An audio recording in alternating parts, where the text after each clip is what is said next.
We just came from the wind tunnel. Right now we're talking to Aaron Brown, the driver of the Safety Clean Ford Roadster. What did you see in there that you like? What did we learn today? Well, it's been a pretty long process. Over the last 6 months, we built 2 brand new cars for Bonneville this year. We went to the Penske pull-down rig. That was a great test, and the last little bit here is the wind tunnel. And we're learning a lot today. I really like the rules that Bonneville laid out for the street roadster class because you got what you got.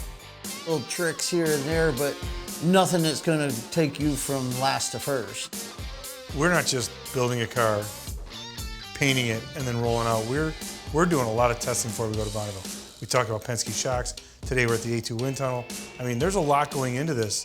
All this science, engineering, and technology is building a base for our engineering department at the shop. Labware Analytics is also getting involved to help set some trends as the data comes in. So we're putting a lot of little groups of people together that do very special things. And all of them bring something to the party. Now we got to figure out how to make all that stuff, make it viable and understand it and know, just quantify what we're doing here. So we got a new face here to introduce to everybody. This is Joel Porter, the technical project manager for Labware Analytics, and came down from Delaware for this today. I did. We appreciate it. And what is your role there at Labware Analytics? So I am a technical project manager. I work with the data teams helping to basically help our customers make sense of their data. So Vance Kirshner sent you down. Right. And what was your goal and role to join us here at the A2 wind tunnel today? Well, my #1 goal was just to be a sponge. I needed to absorb everything that I could learn from the vast amount of experience that's going on here, all of the intuition that comes from years and years and years of doing what they do best, and just figuring out, okay, now what do we do with all this data that we can collect? And so you spent a day at the garage shop. I did. Talking with our engineers. What did you learn from them? Well, I learned a whole lot more about racing on salt flats than I ever thought was possible.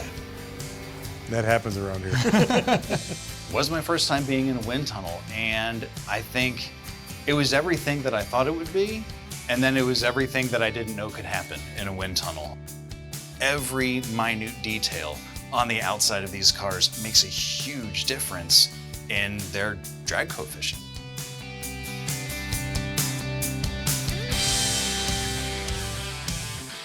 My old man is the owner and designer of the tunnel. I started working with him when I was in high school, but I've been around him and wind tunnels since the day I was born. So in this tunnel, we purposefully scaled everything down. This is our second wind tunnel.